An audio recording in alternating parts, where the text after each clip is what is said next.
Halo, perkenalkan nama saya Sofia Alma. Pada kesempatan kali ini saya dan teman-teman saya dari kelompok 2 Politik Internasional kelas A akan mempresentasikan diplomasi penggunaan kekerasan dan juga senjata nuklir.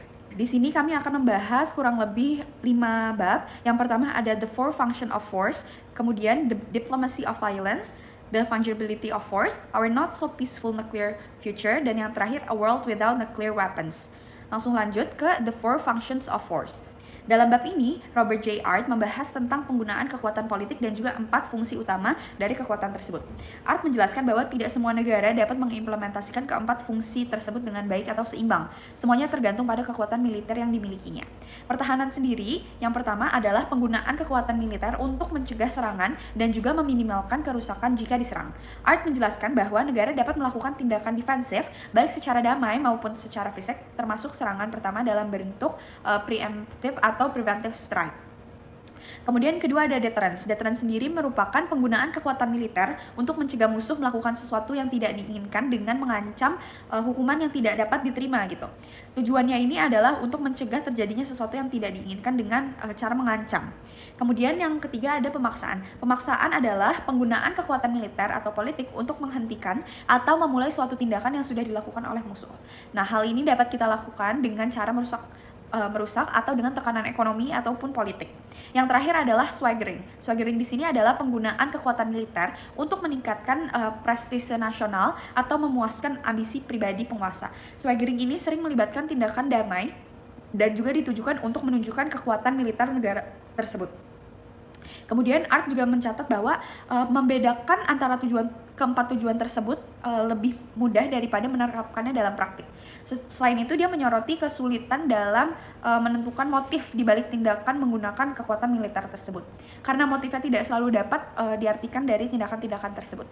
Selanjutnya saya akan menjelaskan tentang diplomacy of violence.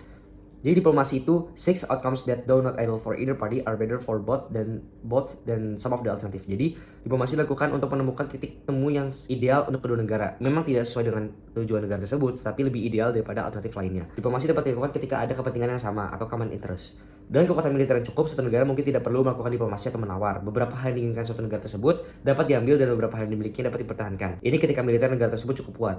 Secara paksa, sebuah negara musuh menembus dan menduduki, merebut, dan secara langsung menggagalkan gangguan atau serangan yang dialami negara tersebut oleh negara lain atau ke negara lain. Lanjut, the contrast of brute force and coercion. Jadi perbedaan antara kekerasan, pemaksaan yang kekerasan dan juga coercion. Brute force mengambil secara paksa apa yang kamu inginkan, sedangkan coercion membuat orang memberikan apa yang kamu inginkan. Kalau brute force lebih bersifat militer, berfokus pada kekuatan fisik dan menghancurkan musuh secara langsung. Coercion bersifat psikologis, memanfaatkan keinginan dan ketakutan musuh untuk mencapai tujuan tertentu. Brute force lebih ke kekuatan kasar, seperti brute force diukur secara relatif tergantung kekuatan musuh tersebut. Sedangkan coercion lebih terkait dengan ancaman dengan kemampuan untuk mengeksploitasi kelemahan dari musuh tersebut. Sementara brute force mencoba mengatasi kekuatan fisik, coercion ancaman rasa sakit dalam coercion berusaha mempengaruhi atau motif seseorang. The strategic role of pain and damage. Kekerasan murni atau kekerasan non-militer seringkali mencuat dalam hubungan antara negara-negara yang tidak seimbang, di mana tantangan militer yang substansial tidak ada dan hasil dari intervensi militer tidak diragukan lagi. Misalnya ketika Hitler menggunakan intimidasi brutal terhadap Austria. Jadi kekerasan murni dapat menjadi bagian dari strategi politik, taktik militer dan hubungan antar negara yang tidak seimbang tergantung pada konteksnya dan tujuannya yang spesifik. Kontribusi nuklir dalam teror dan juga kekerasan violence. Senjata nuklir memiliki potensi untuk menghancurkan secara besar-besaran dengan cepat regional atau negara gitu. Mengubah dinamika politik perang secara fundamental, kayak dulu perangnya secara lambat pakai pistol nuklir tinggal dijatuhin dan hancur gitu. Senjata nuklir memungkinkan kerusakan tanpa harus menang. Ini membuat perang lebih mungkin berubah menjadi perang habis-habisan di mana tujuan utama bukan lagi mengalahkan pasukan musuh, tetapi menghancurkan negara dan penduduknya sendiri.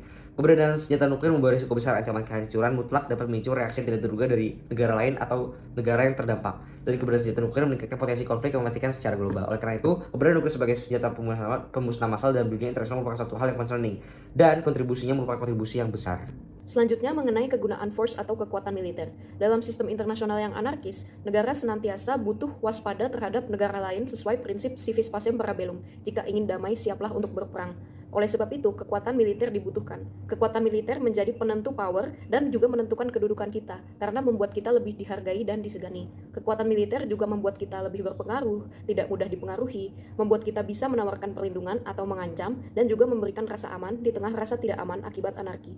Selanjutnya, bagaimana kita bisa mencapai fungibility of force itu? Pertama adalah metode spillover effect, yaitu menggunakan kekuatan militer untuk menciptakan stabilitas di bidang non-militer.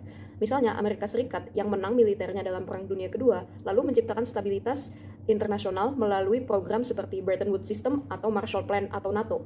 Metode kedua adalah linkage politics, di mana negara menggabungkan metode militer dan non-militer, biasanya ketika militernya kuat untuk menutupi kelemahan dan di bidang non-militer.